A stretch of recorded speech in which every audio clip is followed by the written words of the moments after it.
Once upon a time, there lived on the outskirts of a large forest a poor woodcutter with his wife and 2 children. The boy was called Hansel and the girl Gretel. He always had very little money, even to buy food, and once, when times were really bad, they had to get by with 1 piece of bread and butter each day.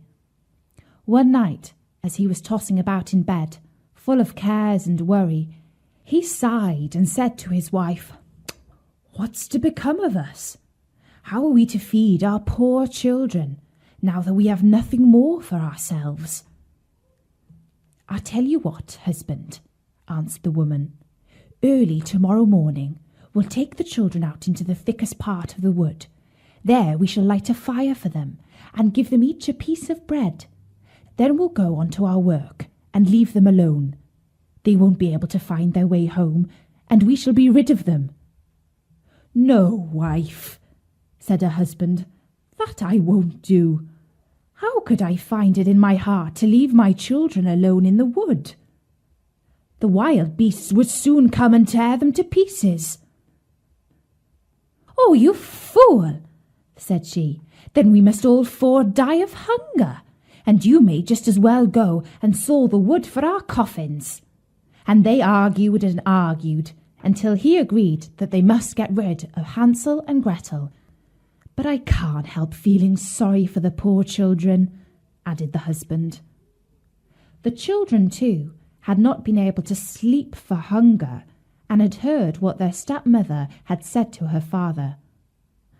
Gretel wept bitterly and spoke to Hansel. "Now it's all over for us." "No, no, Gretel," said Hansel. "Don't worry.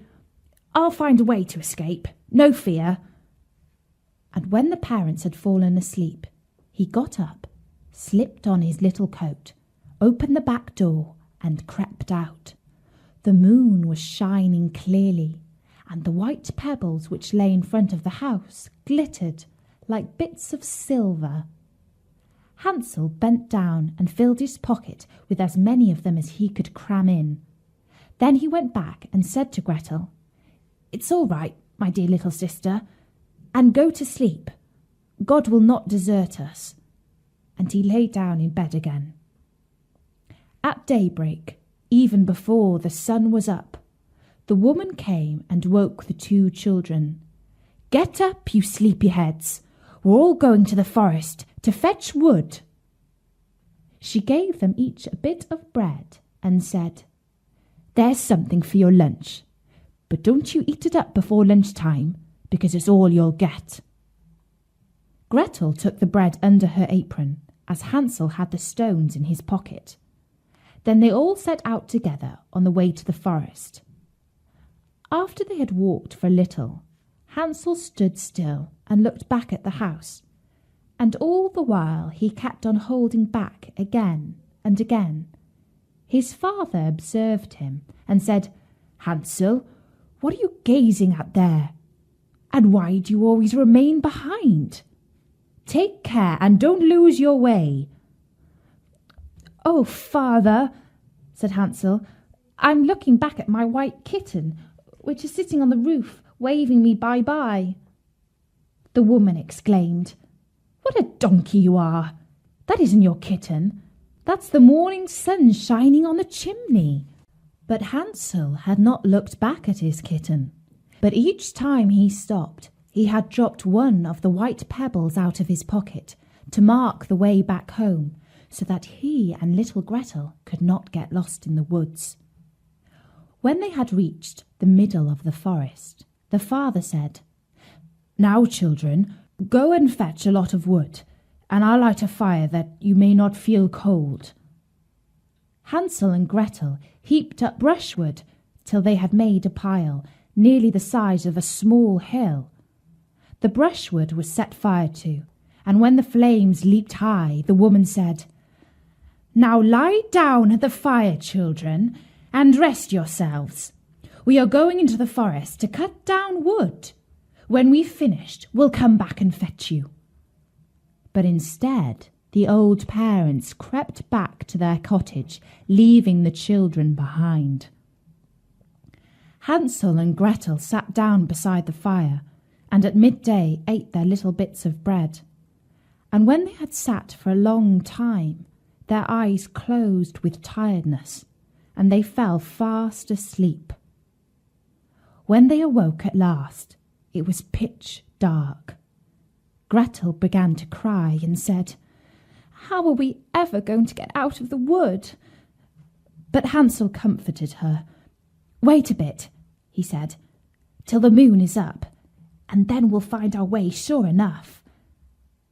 And when the full moon had risen, he took his sister by the hand and followed the pebbles, which shone like bright new coins, and showed them the path.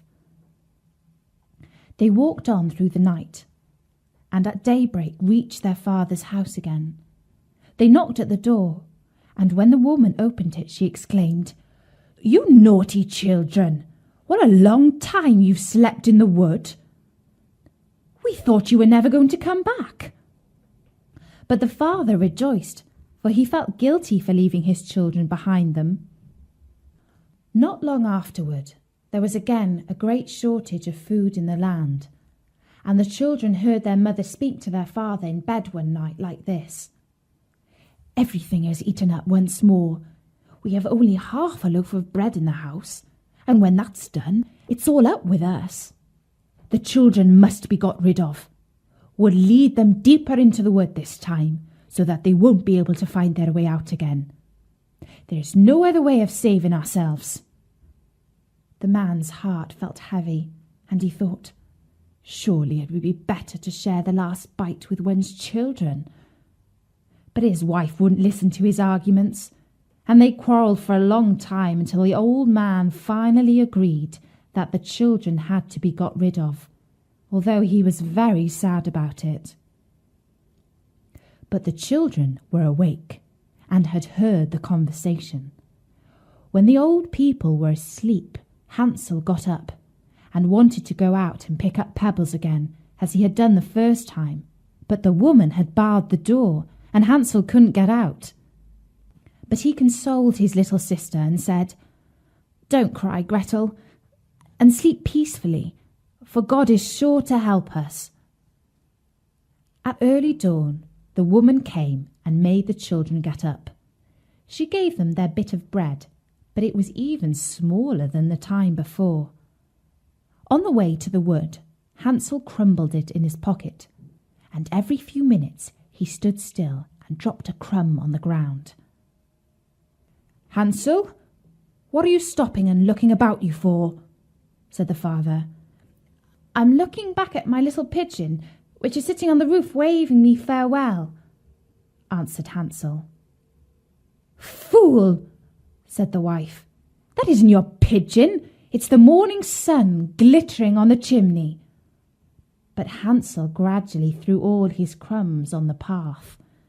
The woman led the children still deeper into the forest, farther than they had ever been in their lives before. Then a big fire was lit again, and the mother said, "Just sit down there, children, and if you're tired you can sleep a bit. We're going into the forest to cut down wood, and in the evening when we're finished we'll come back to fetch you." At midday, Gretel divided her bread with Hansel, for he had strewn it all along their path. Then they fell asleep, and evening passed away, but nobody came to the poor children. They didn't wake till it was pitch dark, and Hansel comforted his sister, saying, "Only wait, Gretel, till the moon rises. Then we shall see the breadcrumbs that are scattered along the path. They will show us back to the house." When the moon appeared, they got up, but they found no crumbs, for the thousands of birds that fly about the woods and fields had picked them all up. "Never mind," said Hansel to Gretel. "You'll see we'll find a way out." But all the same they did not. They wandered about the whole night, and the next day from morning till evening, but they could not find a path out of the wood. They were very hungry too, for they had nothing to eat but a few berries they found growing on the ground. and at last they were so tired that their legs refused to carry them any longer. So they lay down under a tree and fell fast asleep. On the third morning, after they had left their father's house, they set about their wandering again, but only got deeper and deeper into the wood. And now they felt that if help did not come to them soon, they must perish. At midday, they saw a beautiful little snow-white bird sitting on a branch, which sang so sweetly that they stopped still and listened to it. And when its song was finished, it flapped its wings and flew on in front of them. They followed it and came to a little house, on the roof of which it perched. And when they came quite near, they saw that the cottage was made of bread and roofed with cakes, while the window was made of transparent sugar. "Now we'll tuck in," said Hansel, "and stuff our faces with the food. I'll eat a bit of the roof, and you, Gretel, can eat some of the window, which you'll find a tasty little snack." Hansel stretched up his hand and broke off a little bit of the roof to see what it was like, and Gretel went to the window and began to nibble at it. At that moment a shrill voice came out from the room inside. "Nibble, nibble, little mouse, who's nibbling at my house?" The children answered, "'Tis heaven's own child, the tempest wild," and went on eating, for they were ever so hungry, and Hansel in particular had rather bad manners. He was thoroughly enjoying eating the roof, and tore down a big bit of it, while Gretel pushed out a whole round window pane and sat down the better to enjoy it. Suddenly the door opened, and an ancient woman was leaning on a stick hobbled out. Hansel and Gretel were so terrified that they let what they had in their hands fall. But the old woman shook her head and said, "Oh ho, you dear children, who led you here? Just come in and stay with me. No harm shall happen to you." She took them both by the hand and led them into the house, and laid a most delicious dinner before them, milk and sugared pancakes with apples and nuts. After they had finished, 2 beautiful little white beds were prepared for them, and when Hansel and Gretel lay down in them, they felt as if they had got into heaven. The old woman appeared to be most friendly, but she was really an old witch who used to steal children, and had only built the little bread house in order to lure them in. When anyone came into her power, she killed, cooked, and ate him or her, and held a regular feast day for the occasion. Now witches have red eyes, and cannot see far, but like beasts, they have a keen sense of smell, and know when human beings pass by. When Hansel and Gretel fell into her hands, she laughed wickedly and said jeeringly, "I've got them now. They shan't escape me."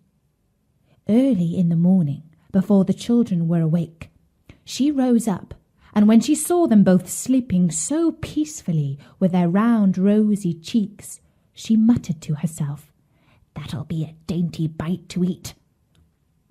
Then she seized Hansel with her bony hand and carried him into the little stable and locked the door on him. He might scream as much as he liked. It did him no good. Then she went to Gretel, shook her till she awoke, and cried, "Get up, you lazy bones! Fetch water and cook something for your brother. When he's fat, I'll eat him up." Gretel began to cry bitterly, but it was of no use. She had to do what she was told.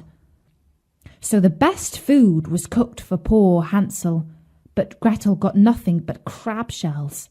Every morning the old woman hobbled out to the stable and cried, "Hansel, put out your finger that I may feel if you are getting fat."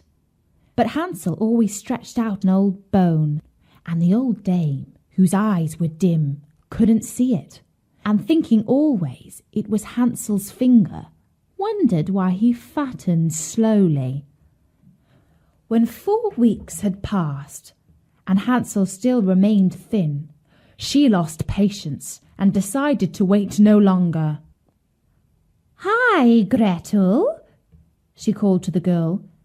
"Be quick and get some water. Hansel may be fat or thin. I'm going to kill him tomorrow or cook him." Oh, how the poor little sister sobbed as she carried the water, and how the tears rolled down her cheeks. "Kind heaven, help us now," she cried. "If only the wild beasts in the wood had eaten us, then at least we should have died together." "Just hold your peace," said the old hag. "It won't help you." Early in the morning, Gretel had to go out and hang up the kettle full of water and light the fire. "First, we'll make a pie," said the old witch. "I've heated the oven already and rolled the pastry." She pushed Gretel out to the oven, from which fiery flames were already jumping. "Creep in," said the witch, "and see if it's properly heated, so that we can shove in the pie." For when she had got Gretel in, she meant to close the oven and let the girl roast, that she might eat her up too. But Gretel saw through her wicked trick and said, "I don't know how I'm going to do it. How do I get in?" "You silly goose," said the old hag. "The opening is big enough. See, I could get in myself."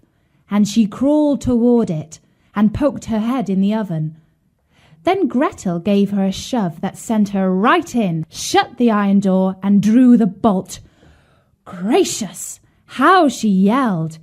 But Gretel fled, and the wretched old woman was left to roast in her own oven. Gretel flew straight to Hansel, opened the little stable door and cried, "Hansel, we are free! The old witch is dead!" Then Hansel sprang like a bird out of a cage when the door is opened. How happy they were! They jumped for joy and hugged and kissed one another. And as they had no longer any cause for fear, they went into the old hag's house. And here they found, in every corner of the room, boxes with pearls and precious stones. "These are even better than pebbles," said Hansel, and crammed his pockets full of them. And Gretel said, "I too will bring some home," and she filled her apron full. "But now," said Hansel, "let's go and get well away from the witch's wood." When they had wandered about for some hours, they came to a big lake. "We can't get over," said Hansel. "I see no bridge of any sort or kind." "Yes, and there's no ferry boat either," answered Gretel. "But look, there swims a white duck. If I ask her, she'll help us over." And she called out, "Here are 2 sad children who can't cross the lake to get home because there is no bridge nor ferry boat. Take us upon your white back and row us over. Quack, quack!" The duck swam toward them, and Hansel got on her back and told his little sister to sit beside him. "No," answered Gretel. "We should be too heavy a load for the duck. She shall carry us across separately." The good bird did this, and when they were landed safely on the other side and had walked for a while, the wood became more and more familiar to them, and at last they saw their father's house in the distance. Then they set off to run, and bounding into the room jumped up to hug their father. The man had not passed a happy hour since he had left them in the wood, but his wife had died. Gretel shook out her apron so that the pearls and precious stones rolled about the room, and Hansel threw down one handful after the other out of his pocket. And so all their troubles were ended, and they lived happily ever after.